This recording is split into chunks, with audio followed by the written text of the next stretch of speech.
Bom dia a todos e todas. Vamos dar início à quarta reunião da SEI das terceirizadas, dia 21/8/2025, a oitiva com Adilson Vedroni, secretário de administração. Algumas informações, né? O objetivo da SEI, a SEI foi constituída para investigar as empresas terceirizadas com contratação com o município no requerimento 1041 de 2025. A composição da SEI está no ato da presidência 6 de 2025, de 8/6/2025, que compôs seus membros, né? Hoje é composto pela presidência Fabiano de Jesus, o Abner Tofanelli, Pedro Roberto Gomes como membro, né? O Abner como relator. O depoimento, o depoente é tratado como testemunha, na qualidade que tem o compromisso de dizer a verdade sob pena de processo criminal por falso testemunho, na forma do artigo 342 do Código Penal, assegurada a garantia constitucional da autoincriminação. Esse é o procedimento formal. Padrão.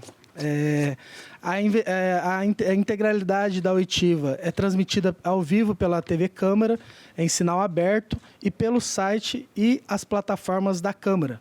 A gravação constará disponível a todos, né? A fim de conferir maior finalidade das declarações prestadas, conforme autorização no artigo 204, parágrafo 1º do Decreto-Lei 3.689 de 1941. Ok? Seja bem-vindo. Secretário, quer fazer algumas considerações iniciais? Secretário, acho que nós fizemos na última reunião da SEI. Então, a primeira pergunta que nós temos que ficar claro na SEI, qual é a participação da PGM no processo licitatório? Se há pareceres da PGM, se há um posicionamento da Procuradoria no processo licitatório que, como é organizado em Rio Preto, a licitação ela está localizada dentro da Secretaria de Administração, correto? Correto. A Diretoria de Contratações Públicas pertence à estrutura organizacional da Secretaria de Administração. Então, eu respondo pela Secretaria de Administração, não pela Procuradoria. Tá? O processo ele se inicia, a gente chama de uma fase interna, o processo licitatório, uma fase interna, com termo de referência, ETP.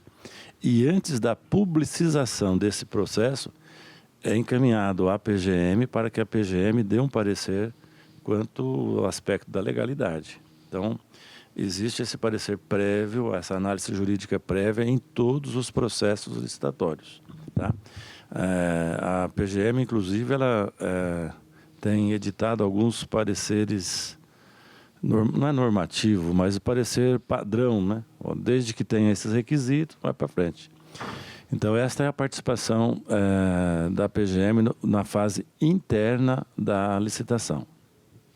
Aí, a dúvida que gera por que esses pareceres são públicos, né? Ou se eles são incorporados ao processo de licitatório?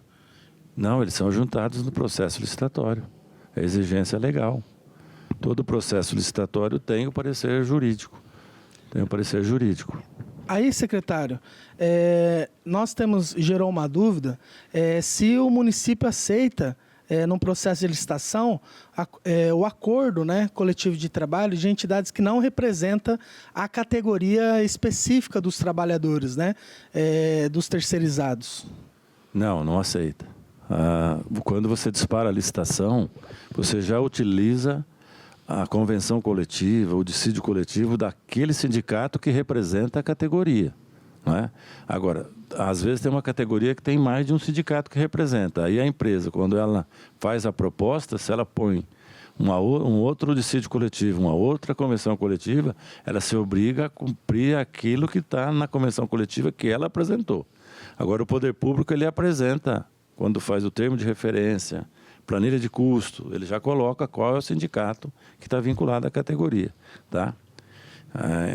Se aparecer um acordo fora desse sindicato, nós não aceitamos. Porque, secretário, nós estamos percebendo que, inclusive, há reclamação dos trabalhadores sobre... Porque há uma legislação, por exemplo, do piso paulista, que onde categorias, né, que não tem piso salarial nacional e não tem acordo ou convenção coletiva, tem que respeitar o mínimo paulista. E os trabalhadores, né, chegou reclamação que o salário deles mais abaixo do piso paulista, né? Só que ao verificar, né, por exemplo, berçaristas, né, ao verificar, estão utilizando acordos, né? Acordos que autoriza, né, inclusive, receber abaixo do piso paulista. Então, por isso que solicitaram, estou fazendo essa pergunta, justamente para identificar esse cenário, né, da autorização do recebimento abaixo do piso paulista, sendo que... Isso não cabe, deixa eu te dizer, isso não cabe à pregoeira nem à comissão de contratação. Então, veja, quando você dispara o processo licitatório, você tem os requisitos, né? Os requisitos são esses, olha, esta é a categoria profissional representada por esse sindicato. O pregoeiro, ele não vai cuidar de enquadramento sindical. Ah, mas é o meu sindicato que está enquadrado, é o sindicato dele, é o sindicato... E não é isso, tá, então a pregoeira faz o julgamento de acordo com o que está no edital de licitação. Se acontecer essa hipótese, pode haver impugnação, mas você fez uma proposta, na tua proposta você está colocando o salário de um acordo que não representa a categoria. E nós não temos aceito, não aceita isso, tá? Agora, se tem uma categoria que às vezes tem 3 sindicatos que representam a categoria, fala, mas o meu aquele sindicato é melhor do que o outro, aí a gente fica adstrito àquilo que acompanhou o termo de referência e o estudo técnico, porque é necessário. Mas esse tipo de acordo, nós fizemos um acordo lá com o sindicato tal para pagar salário menor, não procede. Aí há um problema, uma dúvida, né, inclusive, que está impactando até na contratação da empresa que hoje está servindo, né, as berçaristas, que é a Produserve. Qual que é o impacto do passivo que ainda ela tem, né, com o município, se tem, e o impacto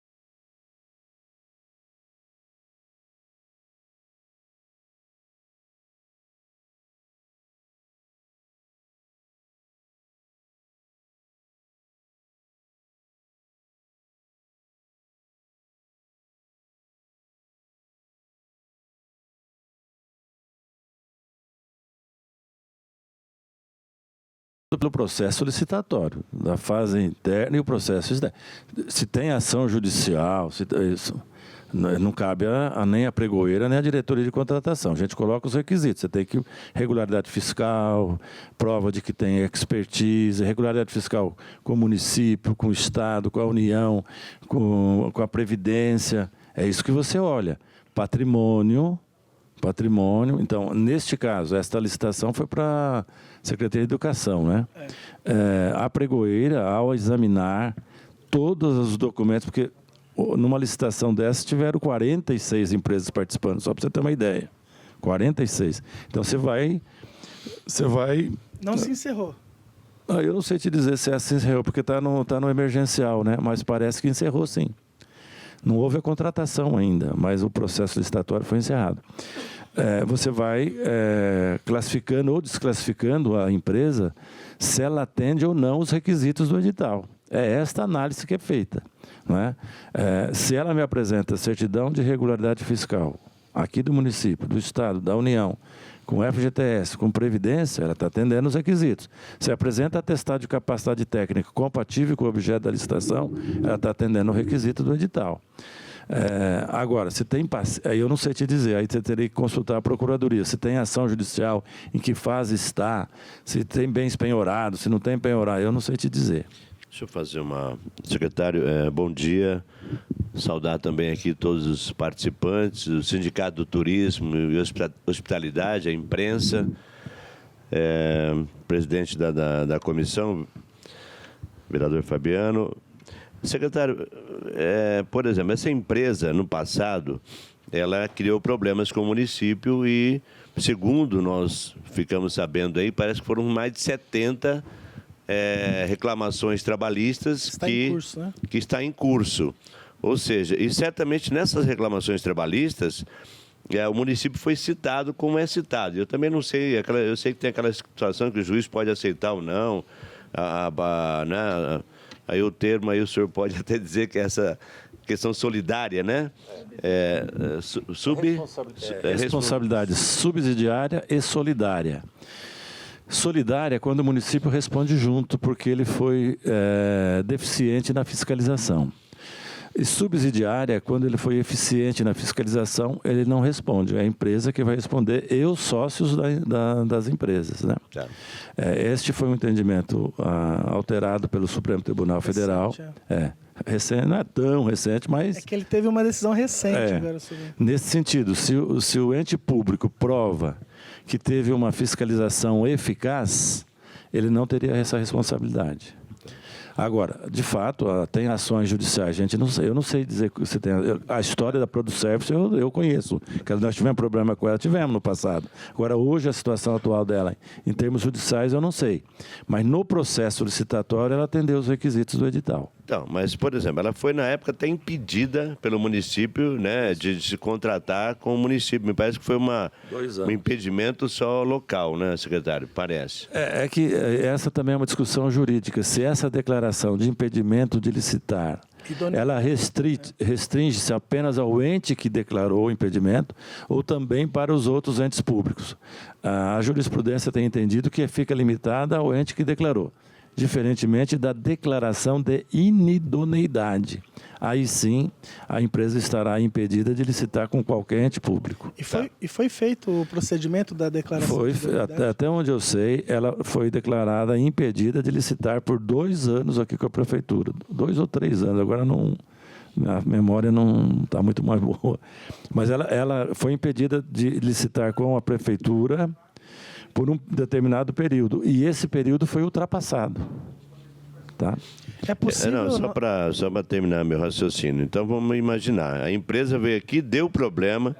Certamente, nessas ações trabalhistas, os advogados todos citaram o município. Aí o doutor pode até levantar depois.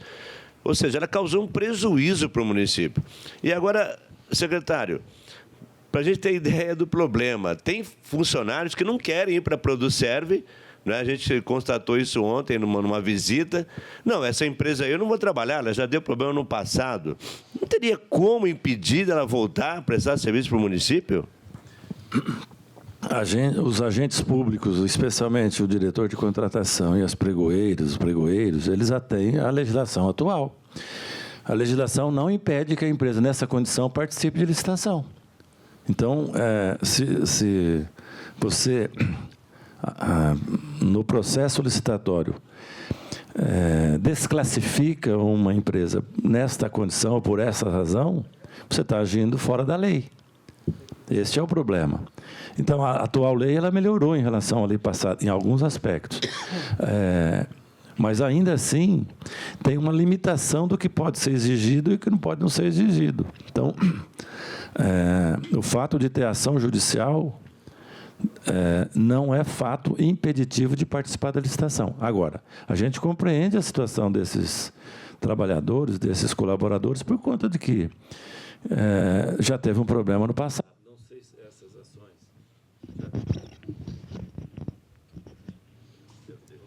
cortou aqui. Não sei se essas ações já transitaram em julgado, não sei se a empresa cumpriu. Aí é uma questão jurídica que caberia à Procuradoria do município esclarecer.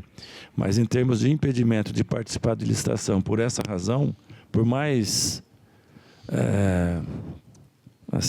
por mais estranha que seja, não dá.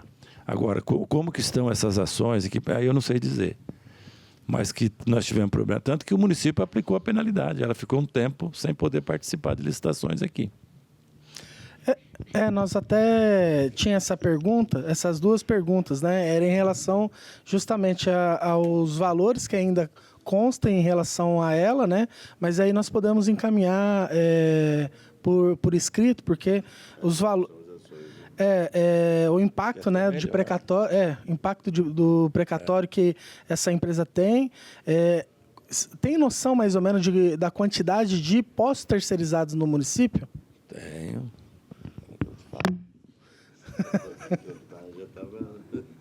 Exato, eu sabia que você ia perguntar.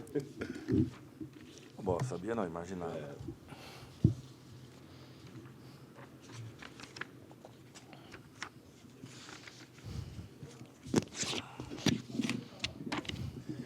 Então, veja, para deixar claro, o município não contrata pessoas, o município contrata postos de serviço, tá certo? Postos de serviço. Hoje nós temos 4.325 postos contratados terceirizados. Nós temos 44 contratos vigentes com 22 empresas diferentes. Então, há uma pulverização, né, para justamente não acontecer o que aconteceu no passado, com uma empresa só tendo um contrato grande, aí ela não cumpre as suas obrigações e o município fica refém de uma situação. E nós teríamos cerca de 4.726 colaboradores. Por quê? Alguns desses postos de serviço têm mais de um colaborador.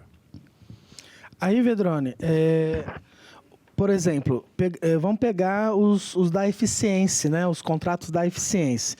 Nós, em 2020, o posto de trabalho custava para o município R$ 2.882,59. De que atividade? Auxiliar de limpeza, né? Aí depois veio tem a discussão da atividade, né, do trabalhador. O município separou ela porque tem a ver com a introdução do agente de higienização para trabalhar especificamente, por exemplo, na limpeza do banheiro, com o valor em 2021 de R$ 3.669,27.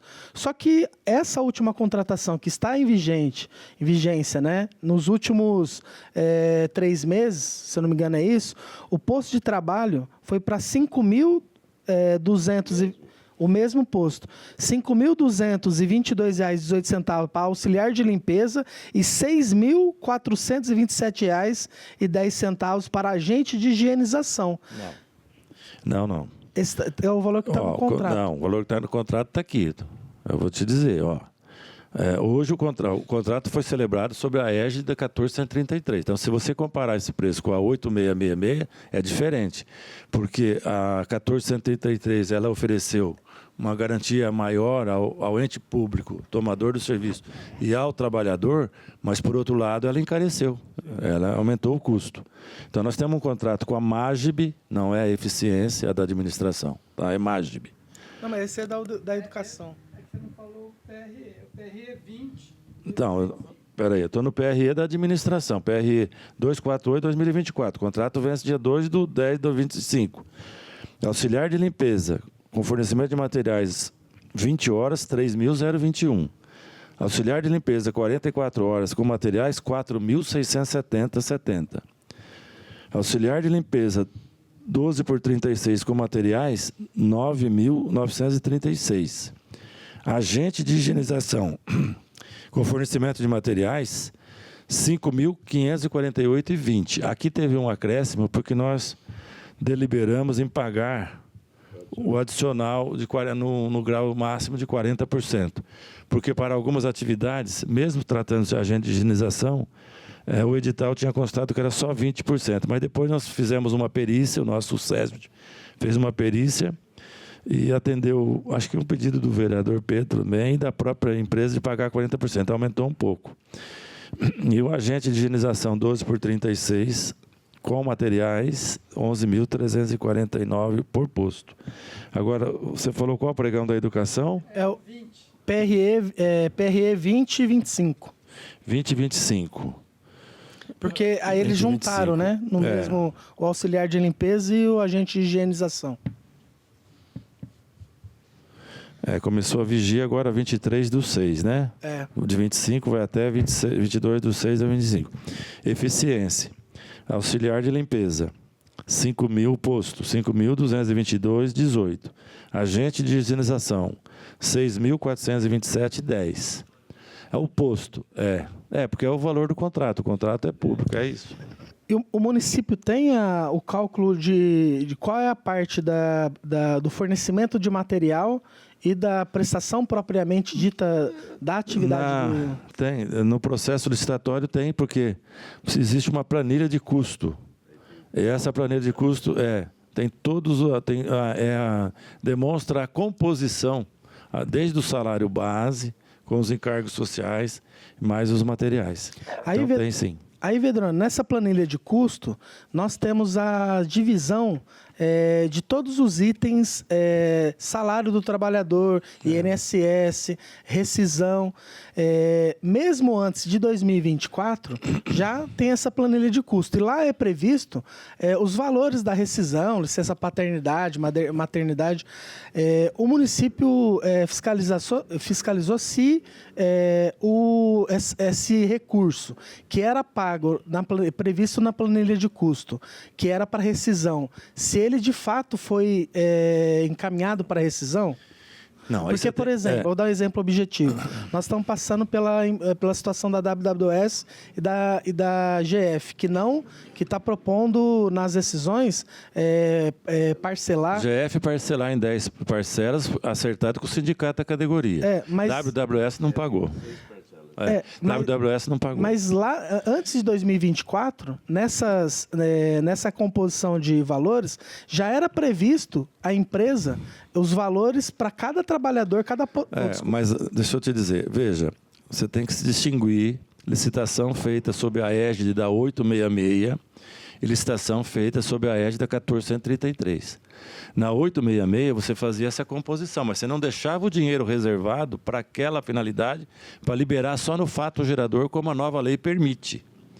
Então, a 14.133, que é a atual lei de licitações, muito embora ela tenha sido publicada lá em 1/4 de 2021, quando deveria ter estado em vigor, a vigência foi postergada para 1/1 de 2024, não é? Então, as licitações feitas sob a égide da 866, elas tinham essa composição, mas não havia a reserva em uma conta vinculada, como se faz hoje, de cerca de 32,5% do valor da nota fiscal, depositado numa conta vinculada, justamente para ser liberado somente quando a empresa comprovar o pagamento daquele evento. Olha, é o evento 13º, é o evento férias, é aviso prévio. Aí você libera o dinheiro. 2024.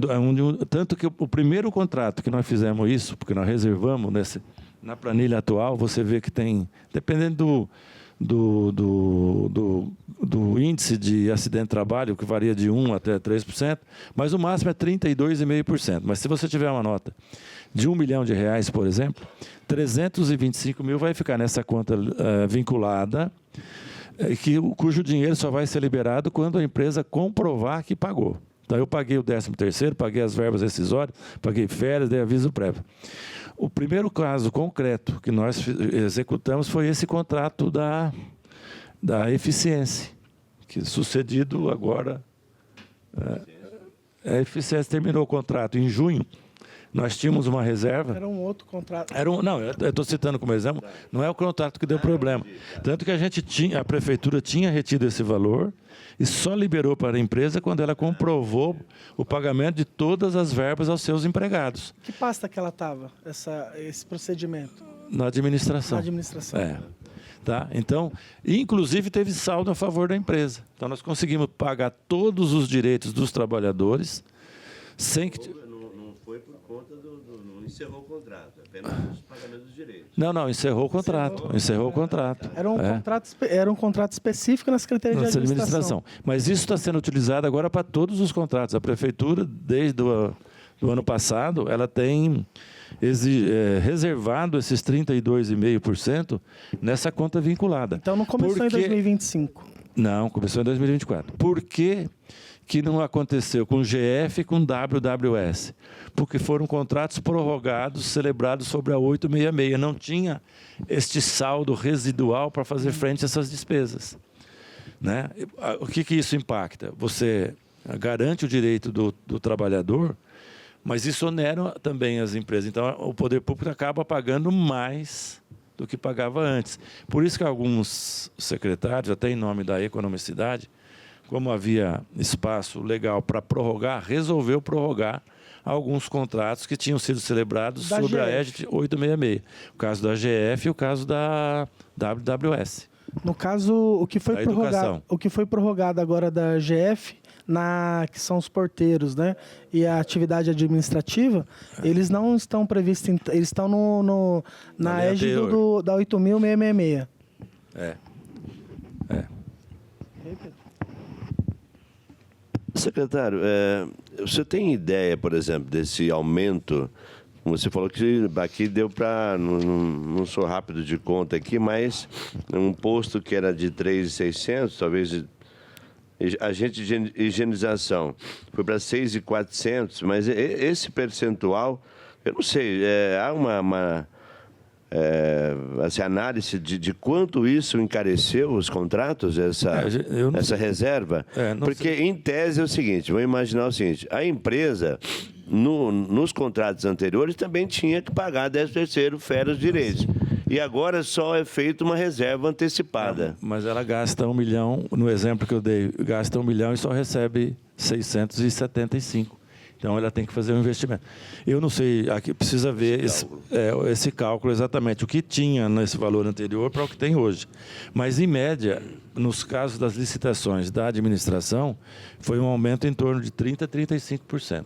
Constatou-se isso. Tá. Secretário, nós temos um arquivo de 2000 e... Só para nós termos um dado, né? De 2017 a 2023, nós tivemos 529 ações, né? Gerada de passivo das empresas terceirizadas. Então, o número... com esse passivo, em relação aos valores do posto de trabalho, e considerando que os profissionais enquadrados no município de Rio Preto para executar essas atividades seriam de nível fundamental, né, na tabela, nível fundamental, médio, e aí tem nível superior, pelo valor do posto de trabalho, né? Por isso que eu perguntei da composição, o que é o valor da prestação do serviço, o que é o custo mesmo do trabalhador. O posto de trabalho, no caso, ele não está muito acima do valor se ele fosse contratado diretamente pelo município? Bem, esse é um juízo de valor que não me cabe, tá certo? Você vai entrar se vale a pena terceirizar ou vale a pena fazer concurso para cargo efetivo. Minha posição, vou falar como cidadão, não como gestor público, eu defendo a terceirização, tá? Desde que a terceirização tenha uma efetiva gestão, o contrato terceirizado tem efetiva gestão. Porque não cabe ao Estado prestar serviço que não é serviço essencial. Não cabe ao Estado. Então, você fala serviço de saúde, educação. Agora, serviço de motorista, de limpeza. Você não vai fazer um concurso, colocar um quadro efetivo para ser auxiliar de limpeza, agente de higienização. Mas quanto custa isso? Pela experiência que eu tenho, no início, o concursado custa menos do que o terceirizado. 5 anos depois, o concursado custa mais do que o terceirizado. 10 anos depois, custa mais do que o terceirizado.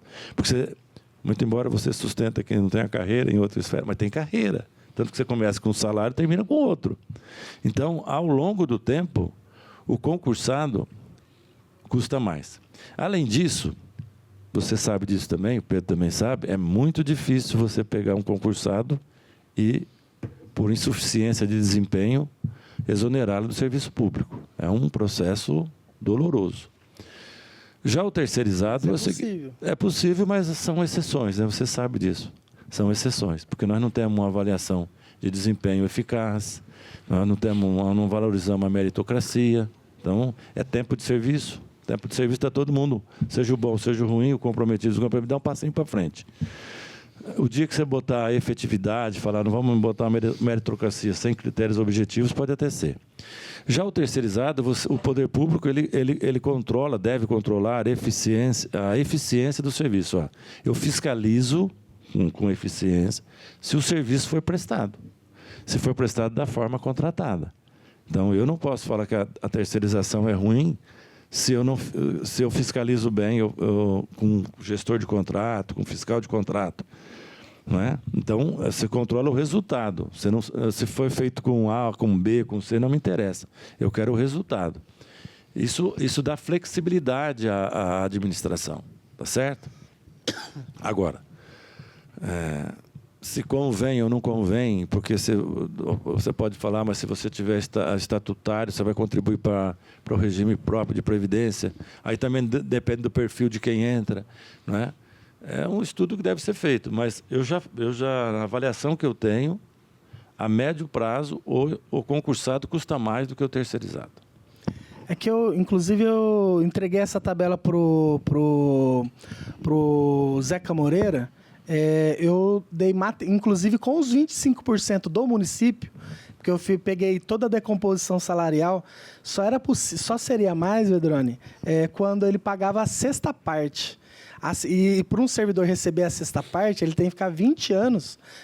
E que, em geral, tecnicamente, é difícil um servidor que entra, por exemplo, e aí é necessário fazer estudo, mas se entra um jovem nesse setor, provavelmente ele está prestando um concurso. Então, não, há rotatividade, como há nos agentes administrativos, né? Uma grande rotatividade. Então, que dificilmente permaneceria esses 20 anos. Né? Depois, posso, inclusive... Não, mas isso é fato. Para o cargo largo, que é o agente administrativo, que cabe em qualquer secretaria, a rotatividade é alta. Porque o jovem hoje... Primeiro que o serviço público não é tão atraente como foi no passado, mais. Tá?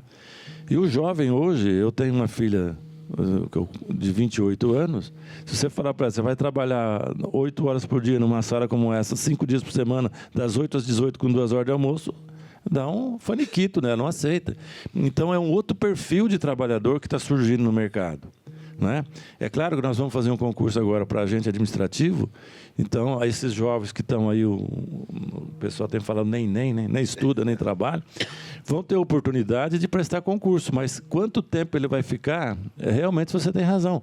É pouco tempo, poucos permanecem até os 20 anos no serviço público, os que ingressam hoje. Agora, no custo também, para o poder público, você não pode pegar só salário, você tem que pegar benefício. Então, aos 5 anos, você tem licença-prêmio, você tem falta abonada, tem uma série de coisas que isso impacta financeiramente para o erário, porque o poder público precisa contratar alguém para colocar no lugar. Né? Mas aí é uma questão que carece mesmo de estudo. Mas o Estado, sinceramente, não deveria fazer esse tipo de atividade. Eu acho, é a minha opinião. Mas eu respeito a sua opinião e a opinião de quem diverge e diz que custa menos. Mas até, por exemplo, você pega essas 500, só de precatório, se nós pegarmos o valor que o município demandou dessas ações... Não, mas você é advogado, olha, você falou 2017 a 2023. 23. 4 mil, quantos trabalhadores? 6 anos. 6 anos. Olha, você pagar 4 mil, vamos colocar aí... 20 mil trabalhadores, tem 529 reclamações trabalhistas, todas foram procedentes, porque tem uma grande parte que é improcedente. A gente sabe que tem umas aventuras jurídicas aí, não é? Então, eu não sei te falar qual que é o montante, mas se o poder público ele se tornar efetivamente eficiente na fiscalização, essas reclamações, tanto que tem diminuído, a parte dessas 529, certamente é de um período aí que hoje não tinha o arcabouço jurídico que tem hoje. E não tinha as exigências de fiscalização. Tinha também, porque a fiscalização sempre tem que ser rígida, porque você tem que saber o que você está pagando, para quem que você está pagando, por que você está pagando e o quanto você está pagando. Não é? Mas hoje o arcabouço jurídico, ele certamente diminuirá, se já não está diminuindo, o número de embates judiciais em relação a essa terceirização de mão de obra. Nós estamos falando aqui da GF e WWS, né? Porque o contrato era ainda na lei anterior, que dava margem a esse tipo de coisa. A lei nova, não, o poder público, ele independente da empresa concordar ou não, porque ela participa da licitação, ela adere às condições impostas pelo poder público, ele retém 32,5% da nota fiscal. Secretário, só para voltando um pouquinho, nesse contrato da eficiência, que você falou que foi utilizado o fundo, foi um contrato de quanto tempo? De 5 anos? que encerrou? Bom, agora eu não sei lhe dizer, senhor vereador, mas acho que eu não sei se foram 5 anos. Porque a eficiência não está todo foi, tempo no município. Não foi de 5 anos. Nós tivemos que abrir uma nova licitação porque ela não tinha apresentado a regularidade fiscal. Depois ela até conseguiu, mas nós não podíamos renovar até economicamente era mais vantajosa a prorrogação, mas nós não podíamos prorrogar porque nós já tínhamos disparado uma licitação e já estava com contrato assinado por ordem de serviço para Vigir. Então, se não me falha a memória, ou foi 1 ano ou foram 2 anos só no máximo. Porque ela não está há muito tempo, né? Tá. Agradecer a presença do vereador Odélio. Bom, Odélio. Quer sentar aqui, Odélio? Aí, secretário, o governo federal ele tem uma estrutura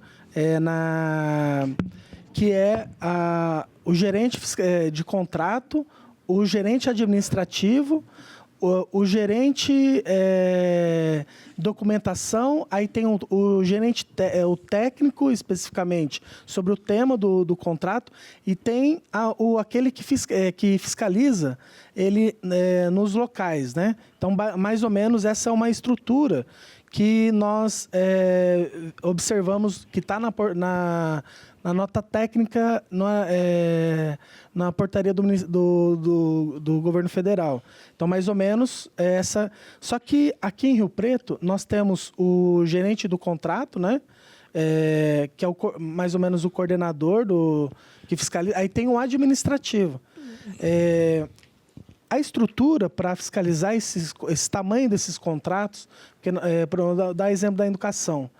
Na educação, onde tem um considerável número de contratos, e nós temos, se eu não me engano, 2 pessoas que basicamente não é uma atividade muito grande para eles fiscalizarem, porque nós fomos ontem na escola e nós já observamos algumas coisas, né? Além de ter o problema de documentação da AWS, ou inclusive da anterior, né, que é a que saiu, que teve o problema das berçaristas, que não tinha uma dívida com o município. Então, tinha problemas. Chega a empresa que não faz depósito previdenciário, né? Então, ou seja, tem uma fiscalização da documentação, mas tem algumas coisas que acontecem concretamente. Por exemplo, até agora, a empresa Producerve não entregou o uniforme dos trabalhadores das berçaristas. IPI, ou nós fomos no local de trabalho ontem na escola, os produtos entregues nas escolas, eles não têm aquele qualidade, aquele selo exigido na licitação. Aí, o que nós observamos, sim, é um tamanho de contrato. E a prefeitura demanda de uma estrutura muito pequena para fazer propriamente a fiscalização, seja documental ou propriamente dos contratos. Aí, o que gera uma dúvida, que nós vamos fazer a solicitação? Primeiro, se as empresas fornecem a nota fiscal dos produtos comprados para a administração, para comprovar a compra efetivamente dos materiais. Então, são 2 questões. Uma, a nossa estrutura de fiscalização você tem, de acordo com a lei, inclusive, o gestor do contrato e o fiscal do contrato. Então, num contrato você tem o gestor e o fiscal. Isso é obrigatório por lei. Inclusive, vai no anexo do contrato quem é o gestor daquele contrato, quem é o fiscal daquele contrato. Isso é lançado no Tribunal de Contas via Aldesp, tá certo?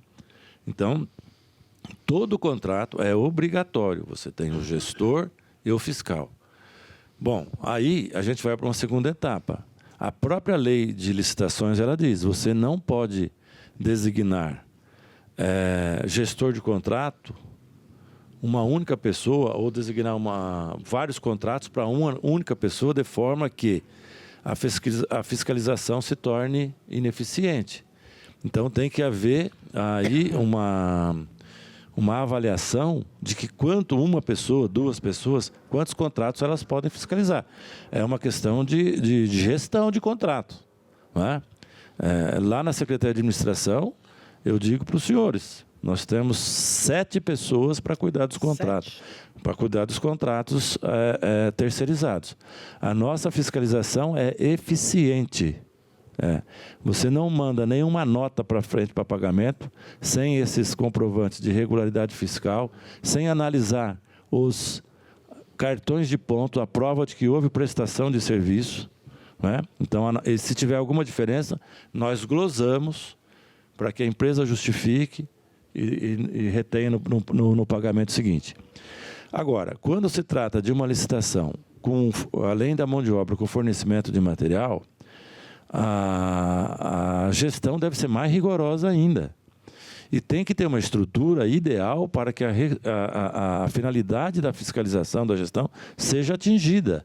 Não pode ser uma fiscalização, uma gestão por amostragem, parcial, né? Repito, você tem que saber o que você está pagando, para quem que você está pagando, por que você está pagando e o quanto você está pagando. Isso a gente faz na nossa vida pessoal, o dinheiro público exige mais cautela ainda. Então, é preciso esta análise de que uma única pessoa, 2 pessoas, elas dariam conta de fiscalizar um determinado contrato, 2 contratos, mas não daria para fiscalizar 20 contratos. Então, é preciso estruturar. Agora, nesta questão específica dessa empresa, ela está no emergencial. Às vezes não dá tempo, porque você participa de um emergencial, é uma contratação urgente, que você precisa do serviço, não pode ficar sem o serviço, que é o caso de berçarista. Então, você tolera, até estabelecido, você vai me entregar o uniforme dentro de 10 dias. Você pode iniciar o trabalho, isso é razoabilidade e bom senso, gente. Não dá para você ficar sem o serviço, agora você não vai prestar serviço porque você não tem uniforme. Mas a empresa tem que encomendar, fabricar o uniforme, tem um prazo. Então, no início, e ainda mais quando é emergencial, há uma certa tolerância. Isso previsto em contrato, tá? Agora, depois de ultrapassado esse prazo, não. Aí, o uniforme tem que atender às regras do edital, os produtos têm que atender às regras do edital e o poder público deve fiscalizar se essas regras estão sendo atendidas ou não. Não sendo atendidas, a empresa deverá ser notificada para substituir, para trocar, e se não o fizer, ela será penalizada. E hoje as penas são rigorosas, né? Quem participa hoje de licitação com o poder público sabe que tem que cumprir o contrato, porque se não cumprir, as sanções são pesadas. Não, serão pesadas. Né? Aí, Pedro, na fala do Vedrone, me ocorreu uma questão que aí eu acho que acaba sendo e é verdade. Cada secretaria tem uma gestão de contrato. Sim. Então, é que nós estamos perguntando regras gerais e cabe só o secretário responder as licitações. Né? Eu falei que nós temos 44 contratos vigentes com 22 empresas. A administração tem 1, 2, 3, 4, 5, 6, 7. A administração tem 7.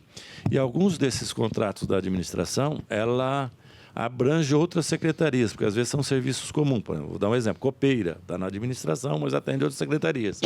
Mas cada secretaria tem o seu contrato. Cada secretaria tem o seu departamento de gestão de contratos terceirizados. Tá? Então, nós observamos que os materiais que recebem a crítica de quem está na ponta é justamente dos contratos que com materiais com prestação de serviços, né? Os que vêm direto na compra, que vêm da própria prefeitura, compra de materiais, há uma declaração de quem faz o uso ou fiscaliza, que a qualidade é completamente diferente. Isso é uma recomendação minha, inclusive. Eu acho que a prefeitura não deve licitar mão de obra com fornecimento de material. Então, a prefeitura deve fornecer o material e contratar a mão de obra e fiscalizar se o material está sendo bem empregado. E nós temos feito isso. Na administração, hoje, esse agente de higienização, esse contrato aqui, ele não é material. Hoje nós fornecemos. Agora, ainda existem alguns contratos que fornecem o material. E aí dá essa polêmica. Porque ou é de baixa qualidade, ou é de quantidade insuficiente, ou às vezes falta, né? Então, quando o poder público ele fornece, nós temos registro de preço, nós fizemos este ano, até por recomendação, orientação do prefeito, 9 pregões de registro de preço de produtos compatíveis, assim, o termo não é compatível, similar, produtos de higiene, material de escritório. Nós temos isso, nós temos quase mais de 3.000 itens registrados que você pode utilizar, né? Então isso facilita para não faltar, facilita em termos de economicidade, é mais barato. Então a gente tem orientado as secretarias, numas futuras licitações, e não fazer, quando for possível, obviamente, com o fornecimento de material, para evitar esse tipo de discussão. Bom, secretário, eu acho que essa medida é importante. Só perguntar para o senhor aqui, quantos cargos, postos, né, desses, na sua secretaria? O senhor falou que são 7 contratos. Dá para o senhor me informar quantos postos aí? Tem que somar aí, não? Enquanto o senhor soma aí? 160, 146, mais 30, mais 98, mais 156, mais 134. 564. Hoje são esses. Tá. Agora, a gente gerencia alguns contratos que são comuns a outras secretarias. Né? Entendi. Por isso então, que a nossa estrutura também tem que ser um pouco maior. Porque, muito embora a tomadora do serviço seja outra secretaria, mas a gestão é nossa. Entendi. Então, e fica uma sugestão já também, né, Pedro? Eu acho que a própria comissão, a CPI, pode... Na verdade, eu já tinha pensado ontem e de encaminhar essa sugestão, porque tem a ver com eficiência, separar, porque tem a ver material, com... Né? A qualidade do material. É unânime. Nós chegamos nas escolas... A sugestão é bem-vinda. Agora, nós mesmos já detectamos que isso gera polêmica, né?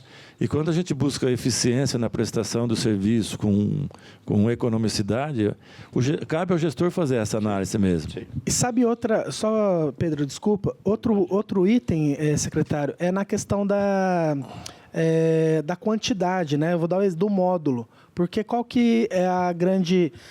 foi um dos apontamentos, inclusive ontem, na visita. Nós pegamos, por exemplo, uma escola com 200 alunos e de 200 a 400 é o mesmo módulo de quantidade de materiais. Só que se nós formos numa escola de 200 alunos e numa escola de 400, o tamanho dela é completamente diferente, a quantidade de salas e o módulo de material, ele acaba sendo o mesmo. Então, por isso que há, às vezes, a reclamação de uma escola que falta material e outra escola fala, não, na minha tá ok. Né? Tanto que na que nós fomos ontem, a quantidade agora da eficiência estava ok. Mas ela, inclusive, já falou de outra e eu recebi o telefonema de uma supervisora relatando justamente isso. Isso é uma questão de dimensionamento, né? De fato, você não pode tratar a situação diferente de forma igual. Né? Sem dúvida. Pedro? Mas a minha parte também está tranquilo em relação a isso. Você tem mais alguma pergunta? Eu tenho. Eu acho que na minha deve ser a última. Só para nós pensar, o Pedro fez a pergunta, secretário, que é a última pergunta, no PRE de 106 de 2000, em diferença do PRE 20 de 2025, nós tivemos um crescimento da inflação no período de 32%, né, de 2000 a 2025. Só que o crescimento dos contratos, ele... 2020 a 25. Eles tiveram um acréscimo de 75%. Né? O Pedro fez essa colocação. Só que nós observamos na questão do salário dos trabalhadores, também, né, no custo, na composição, que ele não acompanhou esse mesma proporção. Outra reclamação, inclusive, foi que o contrato em si teve o crescimento global de contratação de trabalhadores. Só que os postos de trabalho em relação às unidades, ele diminuiu, por exemplo, da limpeza, né? Algumas escolas reclamando do módulo de pessoal. Só que o contrato em si, global, ele cresceu o contrato global. Provavelmente deve ser pela inauguração das escolas, né? De novas unidades. Mas o que nós estamos observando é que ocorreu uma diferença no módulo de trabalhadores. Veja, você não, eu não vi isso, não faço essa comparação, mas genérica. Deveria pegar a planilha de custo que instruiu essa licitação lá de 2020, ver o que ela constou com a planilha de custos que agora nós está vigendo, não é? Para ver o que Comparar constava. o item, Exatamente. Porque hoje, com todo o respeito, hoje a planilha é muito mais completa do que era antes. Tanto que os problemas diminuíram. Você entendeu? Hoje a planilha é muito mais detalhada, né? Exige mais, exatamente. Então, para fazer essa comparação, é preciso pegar lá o que constou agora. Só falar pela a inflação medida pelo IPCA ou pelo reajuste salarial do que tinha lá hoje, não serve de parâmetro. Tanto que existem benefícios em convenções coletivas, em acordos coletivos, hoje, que não existia lá atrás, e que hoje consta. Então, não é inflação, não é reajuste salarial, mas é um benefício que é esse prêmio por assiduidade, é um valor considerável para o trabalhador, né? Então, são vantagens que as categorias conseguiram, além do período, da inflação do período, né? Então, o que hoje o ente público contratante ele é obrigado a colocar na composição da sua planilha. Se tem lá prêmio por assiduidade de R$300 por trabalhador, mesmo que isso não tenha natureza salarial, tem que constar, né? Isso onera. Eu falei, por isso tem ficado mais caro agora. Tá? Não é só por isso, por outras razões também. Secretário, a gente está recebendo um grande número de reclamações. É assim, importante ouvir a sua voz como secretário de administração. Também depois nós vamos falar com outros agentes públicos, né, que podem informar. Mas vou citar o caso da WWS. A gente sabe do histórico dessa empresa, né, e hoje está com recuperação judicial, mas a trabalhadora que está lá na ponta, que houve, né, o término do contrato, que a empresa assumiu um compromisso de pagar agora em 10 vezes e vem a primeira parcela e já não recebe, a trabalhadora fica desesperada, porque ela, apesar de tudo, ela está acreditando que essa empresa vai pagar. A gente sabe que o sindicato acompanhou, que está aqui, inclusive, e aí muitas delas falam, mas o que o município pode fazer? Mas o prefeito não pode ajudar a gente, porque muitas delas continuam trabalhando para o município, né? Então, a pergunta para o senhor nesse caso da WWS, ela ainda tem aí alguns poucos contratos, eu sei que acho que os maiores foram rescindidos, né, terminados, mas o município tem alguma coisa que o município possa fazer neste caso? O poder do município contratante ele é limitado. Neste caso específico, o que a prefeitura fez foi reteve o pagamento da última nota fiscal. Acho que das 2 últimas notas fiscais, esse valor a prefeitura não repassou para a empresa. E o que acontece? Então, muitas das vezes, o valor retido das 2 últimas notas fiscais talvez não seja suficiente para cobrir todo o passivo de verbas rescisórias e tal. Mas é o que o município pode fazer, porque desde que ele seja eficaz na fiscalização, ele não tem responsabilidade com esse pagamento. O que o trabalhador faz? Ele vai para o judiciário, aciona a empresa e o sócio da empresa, que vai responder com seus bens pessoais, não é? E aí o juiz oficia, diz, prefeitura, você tem um saldo aí da empresa, bloqueia, que é esse o termo que nós bloqueamos, tá? O que acontece normalmente? Você tem um sindicato aqui, advogado do sindicato, sabe disso. Quem chega primeiro lá, você consegue reter o valor, vai recebendo o valor, mas chega uma hora que esgota o valor. Quem chegou por último não tem. Aí vai ter que brigar com os bens pessoais dos sócios da empresa, que muitas vezes também não tem, porque a lei também, nesse aspecto, ela é falha, porque exige um capital social muito pequeno. Não é? Ainda está assim. Por isso que eu falei que a lei nova melhorou, mas não como deveria. Não é? Então, a garantia tem que ser muito maior para poder participar de uma licitação com o poder público. Não é? É claro que essa conta vinculada de 32,5 está dando resultado. Mas, ainda assim, é fácil você constituir uma empresa para participar porque o capital social é pequeno. Aí, só para... já que o município ele fez o pagamento direto para os trabalhadores quando a GF não tinha, né? O sindicato está presente. Não seria possível pegar essa retenção e o município fazer o procedimento? Porque ontem mesmo, né, o Pedro viu uma trabalhadora desesperada, falou, é a terceira empresa seguida que eu vou, né, levar calote. Então, e essa alteração do STF em relação à comprovação da negligência não é mais responsabilidade objetiva, né? Então tem toda uma problemática. Seria viável o município sentar e fazer esse procedimento com recursos já existentes. Tipo, recursos que tem, dá para pagar. Mas tem uma questão operacional. Quanto eu sei que eu pago para cada um? Quanto que eu sei os direitos da verba rescisória do A, do B, do C? Eu não tenho. Tanto que quando da execução do contrato, neste caso da GF, foi uma briga danada para ela passar as contas dos trabalhadores, porque a prefeitura começou a depositar na conta do colaborador, na execução do contrato. Então, pagava o trabalhador e retinha o eventual saldo na execução do contrato.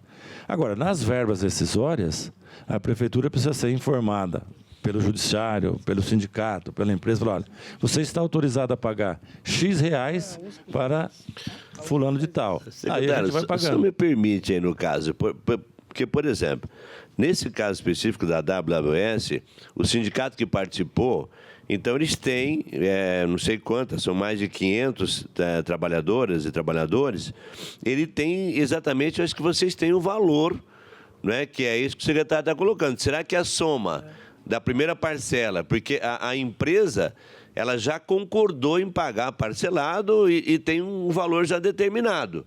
Será que o sindicato não teria condição, numa tratativa com o município, nessa linha que o Fabiano está colocando, dizer, olha, então esses 500, vamos falar em termos de possibilidade, dá lá, sei lá, R$1 milhão, e esse valor da nota, né, ou pode pagar total, ou pode pagar parcial, quer dizer, eu acho que isso teria uma chance, né? Apesar de que não é só uma parcela, são mais, a gente sabe que há uma complexidade, mas eu estou só supondo, porque a gente sente a dor, né, daquelas pessoas que estão aí esperando esse recebimento. Então, só colocando essa situação, secretário.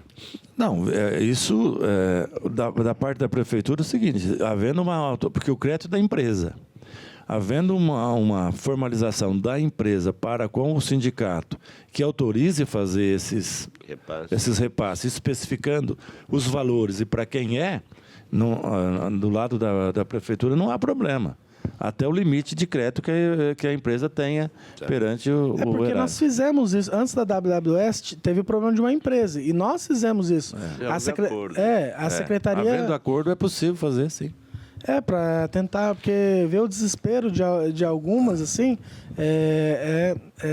nós estamos falando de gente que não tem condição de dinheiro para passar um mês, né? Então, e quando eu estava na escola, inclusive nós já fizemos vaquinha para comprar materiais, né? De higiene, alimento. Então, assim, são situações, por isso que eu acho que nessa tratativa de ver a possibilidade, né? Só para esclarecer a questão da AWS. Só um minutinho, eu não sei se seria interessante, já que tem um advogado do sindicato, fala no microfone, porque não está sendo gravado. Pode sentar, por favor. Você é o convidado aqui da comissão. Só para esclarecer, né, esse ponto. Pois não, doutor? No meio. Pode pegar aqui, né? Pode. Bom dia a todos, né? Está funcionando? Tá. Só para esclarecer quanto à questão da AWS, a questão que o secretário estava falando. Inicialmente, nós provocamos o Ministério Público do Trabalho, né? Tinha uma outra questão de assiduidade, que a AWS também não estava pagando, e também das verbas rescisórias. A princípio, foi realizado um acordo lá no Ministério Público, onde a AWS ela ia pagar verbas rescisórias em 10 pagamentos, né? E também multa dos 40%. Isso foi pago com um recurso da prefeitura, a multa dos 40%, e também as verbas rescisórias, se não me engano, em torno de 2.800.000, eu não me recordo agora exatamente. Só que no primeiro pagamento, que teria sexta-feira passada, ela não pagou. Existe um valor lá na Secretaria de Educação, em torno de 800 mil, lógico que teria os encargos ali que teriam que ser abatidos, né? E nós já entramos com ação judicial até para bloquear esse valor, para deixar à disposição do juízo para ele também, eventualmente, pagar parte dessas verbas rescisórias, né? Não seria a totalidade, mas parte das verbas rescisórias. O que falta hoje? Falta hoje a WWS assinar, autorizar esse pagamento aos funcionários, é isso. Porque o valor já está lá, já está disponível, inclusive. Ontem confirmei com o Renato da Educação. Lógico que existe um saldo residual. Isso aí depois a empresa que ela está em recuperação judicial, a gente até estava conversando da questão da recuperação judicial, que isso talvez ela Doutor, aproveitando, né, porque deve ter muitas trabalhadoras acompanhando aí pela internet, esse bloqueio ele já foi feito, o senhor só não sabe o valor, o juiz autorizou esse bloqueio? A princípio o juiz ele determinou o bloqueio de R$120 mil. Nós pedimos um pedido de reconsideração para bloquear o valor total. Mas só uma parte. Pois não. Independente da ordem judicial, a prefeitura não vai repassar esse valor para a empresa. O valor, como o senhor obteve a informação, está retido pela própria prefeitura. Ela só vai repassar com ordem judicial para a conta do juiz, para que o juiz faça o pagamento aos trabalhadores. Para a empresa, esse valor não será repassado, porque nós sabemos que tem um passivo de verbas rescisórias. Então, também sabemos que esse valor não será suficiente, como o senhor bem colocou. Aí, Vedrão. Então, claro que a ordem judicial legitima a retenção da prefeitura, ainda mais. Né? Não é que nós estamos deslegitimados a reter, porque ela não comprovou o pagamento. O dono da WWS, ele já confirmou, né? Ele autorizando, né? A empresa autorizando utilizar esses valores para fazer, então é possível a prefeitura... O doutor já falou, o juiz está aguardando essa autorização lá, né? Sim, isso é possível, o detalhe é que a WWS hoje ela se encontra em recuperação judicial, né? Mas isso é possível. Como já fez, ela autorizou junto ao Ministério Público o pagamento dos 40%. Já foi feito, né? É isso. Acho que é isso. Eu tenho uma última questão. Perguntar para o secretário pela sua vivência, né, de muitos anos aí na frente à administração. É uma defesa que nós, né, eu já faço há muito tempo, o vereador João Paulo, principalmente, né, nas tantas tratativas que já houveram. Por que o município, porque acho que a forma mais segura para as trabalhadoras e os trabalhadores seria o município contratar, como foi dito, por concurso. Eu acho que tem uma complexidade por conta do tipo de trabalho e pelo perfil dos trabalhadores e trabalhadoras. Mas não teria como, né, isso já foi indicado por mim numa outra CPI, inclusive, não teria como o município contratar por uma empresa pública. Tem aí a Imurb, mas se não fosse a Imurb, uma outra, ou o município até constitui uma empresa pública para contratar e administrar essa questão dos terceirizados. Eu pergunto por uma questão muito simples, não é? Se o município pudesse fazer isso, e ele seria o empregador, vamos dizer assim, certamente não haveria os inúmeros calotes que já houveram. E, assim, o que acontece atualmente é que há uma descrença em relação à terceirização. Por mais que a gente fale, secretário, não, os novos contratos, tal, as pessoas não acreditam. As pessoas só vão acreditar, talvez o pessoal da eficiência aí, que já teve uma situação, só vão acreditar o dia que realmente puderem constatar que essa reserva vai conseguir pagar, no final do contrato, os direitos trabalhistas. Mas por que o município, até hoje, não tomou essa decisão? E queria saber a sua opinião também a respeito. Bom, até o advento da Lei Federal 14.133, a atual Lei de Licitações, isso era vedado. Você não podia constituir uma empresa para ser um braço da administração pública para prestar esse tipo de serviço. Com o advento dessa norma, há uma brecha jurídica nesse sentido. O prefeito Fábio Cândido até pediu uma análise jurídica sobre isso, houve uma discussão com o pessoal da IMURB, se poderia fazer. Então, é uma questão complexa, mas que está no foco da administração pública. O prefeito está preocupado com essa situação. Esta é uma saída que, se juridicamente for possível, não gerar responsabilidade para o gestor, eu acho interessante. Tanto que a lei veio com esse sentido, mas quando você... Por isso que eu digo que a lei podia ter sido bem melhor do que foi, né? Poderia ter explicitado isso de uma forma mais clara, de modo que o gestor tivesse segurança em fazer isso, não é? O prefeito, ele lá logo no início, a gente discutiu um pouco sobre essa possibilidade. Então, está no radar do prefeito, agora precisa ele ter segurança jurídica de que possa fazer isso. Certamente, o senhor tem razão, isso diminuiria significativamente essa controvérsia que existe aí.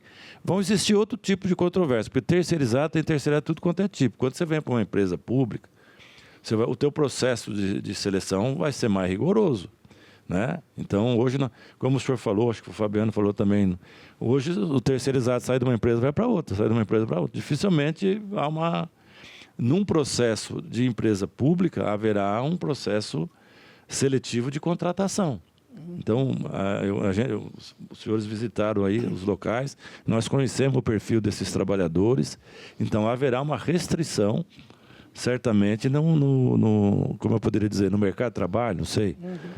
Mas, em termos financeiros, eu acho que seria mais vantajoso para o ente público e para os trabalhadores. E isso, repito, está no radar do prefeito Fábio Cândido. Secretário, eu quero fazer um pedido aqui, pelo menos pela minha experiência até hoje, né? E a vontade dos trabalhadores e trabalhadores terceirizados é que o município faça isso, que faça essa contratação direta. Então, o senhor que tem um posto importante hoje, é secretário de administração, leve isso ao prefeito, a gente vai também conversar com o prefeito, para que estude com muito carinho, para que o município possa fazer as contratações diretas. Vai ser um ganho enorme também de confiança das trabalhadoras e trabalhadores e também esse fim, né, dos calotes. Eu sei que a nova lei ela tem uma garantia maior, mas a maior garantia seria a contratação direta pelo município. Então, leve isso também, pela sua condição de secretário de administração, leve isso também ao prefeito. Tá ok? Muito obrigado. Eu que agradeço. Essa é uma discussão que nós temos, né, Pedro? Né? O próprio João, né? Eu acho que foi uma indicação da outra CPI, inclusive, né? Então, e pelo jeito... da outra não podia, falou. Então, assim... mas agora abre essa possibilidade e que, de fato, né, a própria EMURB respiraria, né, no sentido de oxigenar, inclusive, a possibilidade dos trabalhos. Existe um outro... por isso que a questão jurídica, por isso que eu falo da segurança... Desculpa, pessoal. Desculpa. É o prefeito. Fala que você vai ligar para ele. O prefeito. Eu estou aqui fazendo um depoimento aqui na CPI das terceirizadas na Câmara. Pois não. 577, prefeito. Nós vamos preencher os que estão vagos e vamos criar uma parte. Tá? Nós vamos preencher 352 que estão vagos e criar 225. Só que o pessoal agora da CPI que ficou sabendo disso. Primeira mão. Tá bom. Um abraço. Tá mais, tchau. Você estava concluindo, né, amor? Não, é que é assim, veja só. Eu devia ter botado aqui no... E ontem, Pedro, uma própria trabalhadora, né, inclusive da SERG, fez esse apontamento, né? Só que assim, qual que é a dificuldade? Agora eu vou falar como advogado, não quanto secretário de administração, porque o jurídico da prefeitura não é o desenvolvedor, não é a administração, é a procuradoria. Então, no direito, comporta várias interpretações, e a interpretação que vale institucionalmente para a prefeitura é a interpretação da Procuradoria. Então, vamos falar assim, a EMURB contrata. Tá, eu faço um contrato aqui de limpeza. Como é que é o contrato? Eu faço um processo seletivo de 12 meses, 3 meses, 6 meses. Contrato por que regime? Regime da CLT. Aí um contrato não pode ser sucedido por outro. Sabe? Então, aí eu coloco...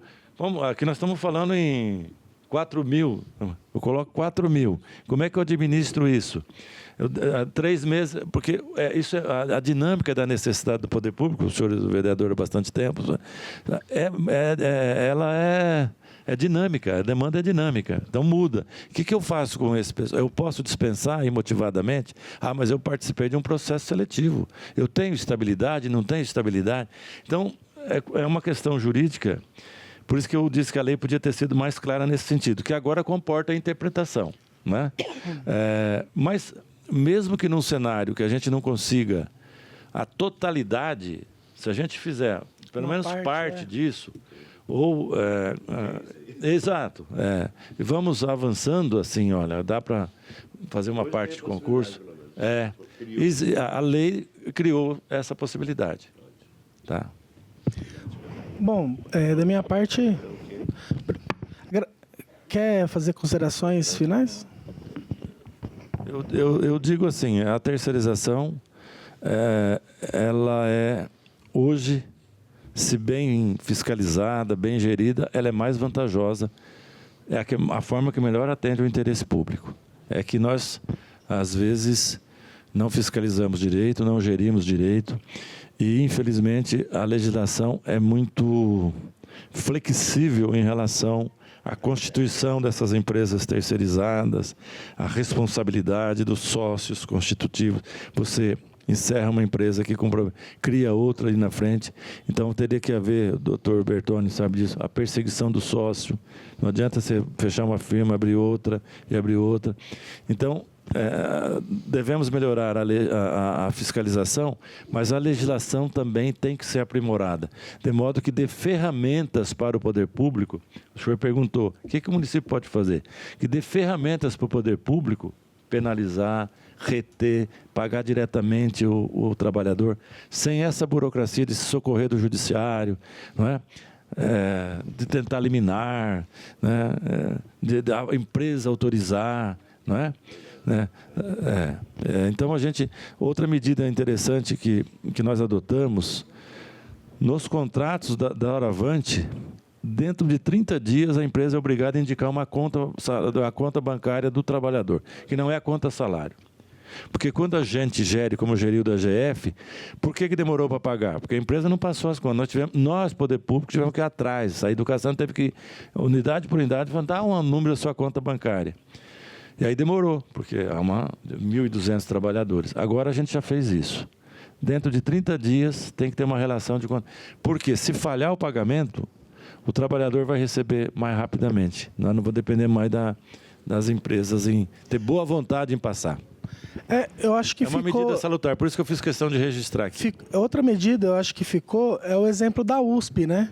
A USP, ela tem uma conta específica, gerida pelo município e pela empresa, que ela só pode movimentar com a autorização do município e que o município também pode fazer em relação aos terceirizados, né? Pode fazer então uma conta entre a empresa e o ente contratado, que ele faz o procedimento, inclusive de pagamento, se a empresa não fizer, na própria conta que então assim a própria USP, ela já faz esse procedimento, né? Inclusive foi uma funcionária do município, né, que trabalha com o contrato, que relatou essa situação, né? Que, inclusive, eu acho... No nosso contrato agora, além da obrigação de indicar em 30 dias as contas bancárias, já tem uma cláusula no contrato que a empresa autoriza. Que a empresa autoriza o município a fazer isso. Tá? Já tem isso. Não precisa mais de autorização. Tá. Hoje você teria que nós vamos atrás das contas e ainda da autorização da empresa para depositar na conta. Exato, foi o que aconteceu, não é? Então agora a gente já tem esta norma autoriza expressamente uma cláusula no contrato, na qual a empresa autoriza expressamente, e temos as contas, né? Então, a empresa, pagando direitinho, paga na conta salário. Deu problema, o município está autorizado a pagar na conta bancária do trabalhador. Bom, agradecer a todos e todas, agradecer a presença do sindicato, do secretário de administração, Gilson Vedrone, ao Pedro, quer fazer considerações, Pedro? Então, e apontar para os trabalhadores que estão à disposição. À tarde tem a oitiva dos donos das empresas, né? Foi remarcado o da WWS, né? Para quinta-feira. E à tarde tem a oitiva, a quinta reunião. Acho que é dia 28. 28. E aí nós podemos... Só clareando aí, porque há uma expectativa muito grande da vinda do empresário aqui da WWS. Então é dia 28 na próxima semana. Isso. Tá certo? 9 horas? 11 horas, né? Tá ok? Tá bem. Obrigado. Um abraço. Obrigado. Termo de comparecimento. Que cargos são eles? Resultado da...